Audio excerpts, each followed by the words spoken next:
মাছ চাষী ভাই ও বোনেরা, Natore fish farming research centre Fishking aerator থেকে জানাই আন্তরিক শুভেচ্ছা অভিনন্দন। আপনারা জানেন আমাদের ব্র্যান্ডের নাম ফিশকিং ব্র্যান্ডের এয়ারেটর।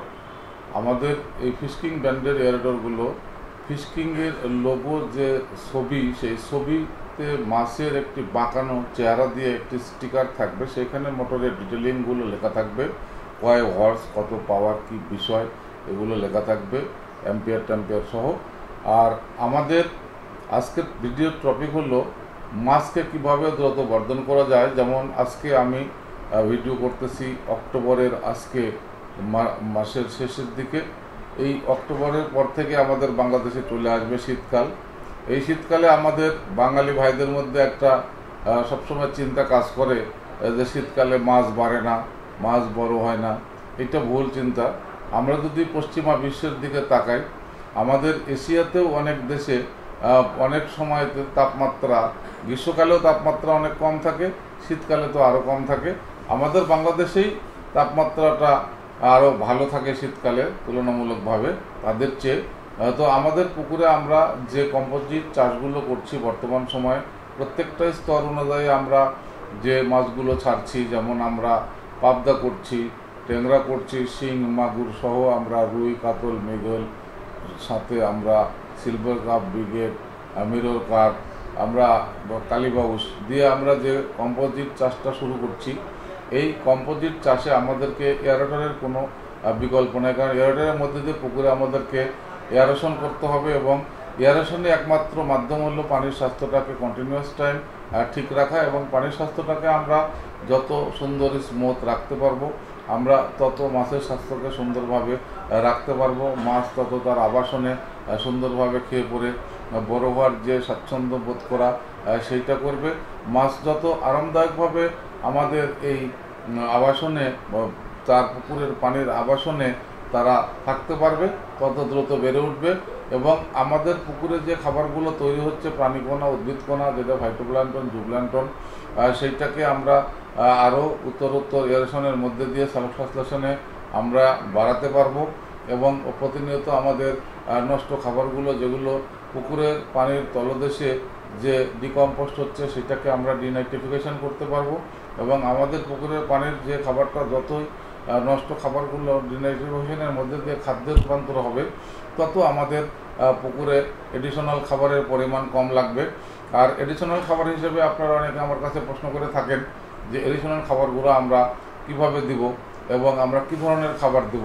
আমাদের এডিশনাল খাবারগুলোতে সবসময় খেয়াল করতে হবে আমাদের প্রোটিন পার্সেন্টেজটা আমাদেরকে খেয়াল করতে হবে, যেটা আমাদের ফিড কনভার্সন যে রেশিওটা। কারণ আমাদের পুকুরে আমরা যত খাবারের পরিমাণ কম দিব, তত আমাদের খাদ্যের যে বর্জ্যটা কম হবে। কারণ মাছের যে ড্রপগুলো, মাছের যে আনইটেন ফিডগুলো, মাছের খাবার যেগুলো ডাইজেস্টেবল প্রোটিনের যেগুলো বিষয় থাকে, বডিতে অবজার্ভ হওয়ার যে বিষয়গুলো থাকে, সেই প্রোটিনগুলো আমরা ইউজ করা এবং আমাদের ফাইবার ইউজ করা, আমাদের ভিটামিনগুলো কী পরিমাণ আছে, আমাদের শর্করা, আমাদের অ্যাশ, আমাদের জলীয় অংশটা কী পরিমাণ যাচ্ছে, এবং আমাদের ক্যালসিয়ামের পার্সেন্টেজটা, এইভাবে আমরা যে কার্বোহাইড্রেটের পার্সেন্টেজটা, এই সবগুলোকেই আমরা একটা নিয়ন্ত্রণের খাবারগুলো আমরা দেব। আমরা ভালো মানের কোম্পানিগুলোর কাছ থেকে, যেগুলো সমাজে বাজারে আমাদের খাবারগুলো বিভিন্ন মানের কোম্পানি সরবরাহ করছেন, আপনারা সেগুলোর কাছ থেকে হৃদয় চোখ দিয়ে অনেকেই বুঝতে পেরেছেন কোন কোম্পানিগুলো কী ধরনের খাবার দিচ্ছে। আপনাদের কাছে যে খাবারগুলো ভালো লাগবে সেগুলো আপনারা দিতে পারেন। আরেক দিক থেকে আপনারা নিজেরা বানিয়েও দিতে পারেন। বানিয়ে যখন আপনারা খাবারটা হাতে বানিয়ে দিবেন, সেই ক্ষেত্রে আপনাদের এয়ারেটর থাকলে সমস্যা নেই। এই কারণে যে আমাদের খাবারটা যদি কোনো কারণে এই ম্যাশ খাবারগুলো নষ্ট হয়, আমরা যদি পেলেট করতে নাও পারি, সেগুলো এয়ারেটরের ঘূর্ণয়নের কারণে পুনরায় আবার নষ্ট খাবারগুলো এবং বর্জ্যগুলো আবার ডিনাইট্রিফিকেশনের মধ্যে দিয়ে সালোকসংশ্লেষণে পুনরায় খাবার তৈরি হবে। কিন্তু আমরা সবসময় খেয়াল করবো যে পুকুরের পানিতে যেন আমাদের যে খাবারটা তৈরি হচ্ছে প্রাকৃতিক থেকে, সেটা হলো সর্বোচ্চ মানের খাবার। সেই খাবারটাকে আমরা ওয়েস্ট করার চেষ্টা করবো না। কারণ আমরা যদি এডিশনাল খাবারের পরিমাণটা পানিতে বেশি দেওয়ার চেষ্টা করি, তাহলে আমাদের কিন্তু ওই পুকুরের খাবারটা নষ্ট হবে। কারণ আমাদেরকে অবশ্যই খেয়াল করতে হবে যে পুকুরে যেন কোনো কারণে আমাদের খাবারের নষ্টের পরিমাণটা শীতে হোক, গ্রীষ্ম হোক, আর বর্ষা হোক, আর যে সময় হোক, না বাড়ে। কারণ এটা বাড়লেই এটা ডিকম্পোস্ট হবে, পচন ক্রিয়া হবে। পচন ক্রিয়া হলেই অ্যামোনিয়ার মাত্রা বেড়ে যাবে। অ্যামোনিয়ার মাত্রা বেড়ে গেলেই তখন অন্য প্যারামিটারগুলোকে বিভিন্নভাবে খামচে ধরবে এবং অক্সিজেন প্রকৃতি থেকে যেটা দ্রবীভূত হবে অটো সিস্টেম ইকোসিস্টেমে, সেটাকে যেমন বাধাগ্রস্ত করবে। এয়ারেশনে আপনি অক্সিজেনের পরিমাণ বাড়াবেন এবং পানিতে ঘূর্ণায়ন করবেন, রেত সৃষ্টি করবেন, ইকোসিস্টেমটি দিবেন। কিন্তু আমি আরেকদিক থেকে পানিটাকে নষ্ট করছি, আরেক দিকে পানিটাকে আমি পিউরিফিকেশন করছি। তাহলে আমাদের কিন্তু নিজেই নষ্ট করছি, নিজেই ঠিক করতেছি। এটা আমাদেরকে একটা প্যারার মধ্যে ফেলে দিবে। এই বিষয়গুলো আমরা খেয়াল করব। এবং আমরা পুকুরে আমরা সাধারণত একটা মাপক থাকে যে মাছের যে খাবার দেওয়ার নিয়ম, যেটা বডি ওয়েটের, আমরা কোনোদিন আমরা খাবারের পানির যে কালারের যে মান, সেই মানকে আমরা কন্ট্রোল করে কখনো আমরা 2%, অর্থাৎ 100 কেজি মাছের 2 কেজি, 500 কেজি মাছের 10 কেজি 2 বারে। সেই ক্ষেত্রে আমরা অনেক সময় চিন্তা করব যে কখনো 1%, অর্থাৎ 500 কেজি মাছের 5 কেজিও দিতে হতে পারে।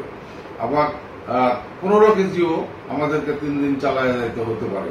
কারণ আমার পুকুরের খাবার পানিতে যতটা কমে যাবে, পানি যত পাতলা হয়ে যাবে, তখন আমাকে এডিশনাল খাবার বাড়াইতে হবে। কারণ মাছটাকে আমাদেরকে স্পিডলি যে গতিটা উপরে উঠে যাচ্ছে, সেটা যেন একদম সুন্দরভাবে যে স্টার্ট করলো এবং ফিনিশিং পর্যন্ত ঊর্ধ্বগতি থাকে, সেটাকে যেন কখনো ফ্ল্যাকচুয়েশন না হয়, এই বিষয়গুলো আপডাউনে যেন না যায়। এবং মাছ আমাদেরকে চাষ করা থেকে শেষ পর্যন্ত সবসময় খেয়াল করতে হবে আমাদের পুকুরে মাছ যেন কখনো না ভাসাভাসি করে। সেটার জন্য আমাদেরকে পানির স্বাস্থ্যের বিষয়টা খেয়াল করতে হবে। মাসিক চুন লবণের ডোজ করতে হবে, পটাশিয়াম পারম্যাঙ্গানেট দিতে হবে, অনেক সময় টুকে দিতে হতে পারে। এগুলো আমাদেরকে, তারপরে আমাদেরকে ব্লিচিং পাউডার দিতে হতে পারে।